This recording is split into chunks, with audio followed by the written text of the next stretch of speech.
বউয়ের কাছে ভালো থাকা কাজটা কি খুব সহজ না কঠিন? বিবাহিত যারা তারা জানেন খুব সহজ কোনো কাজ না, অনেক কঠিন কাজ না। বউয়ের কাছে ভালো থাকা, সুবহানাল্লাহ, এটা খুব মারাত্মক একটা জিনিস। এটা করতে হলে আপনাকে কি কি লাগবে জানেন? এক নম্বরের কাজ হলো আপনাকে আপাদমস্তক একটা বেকুব সাজতে হবে।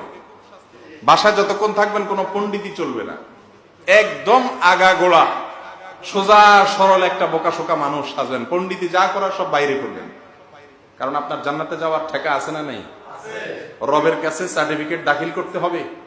সেখানে গিয়ে যদি বলেন আমার কমিশনার সব চারিত্রিক সনদপত্র দিয়েছে, উড়াই ফেলে দেবে ফেরেশতা। তোমার কমিশনার তোমার চরিত্রে কি জানে? তোমার চেয়ারম্যান মেম্বার তোমার চরিত্রে কি জানে? তোমার চরিত্রের হাকিকত তোমার স্ত্রী সবচাইতে ভালো জানে।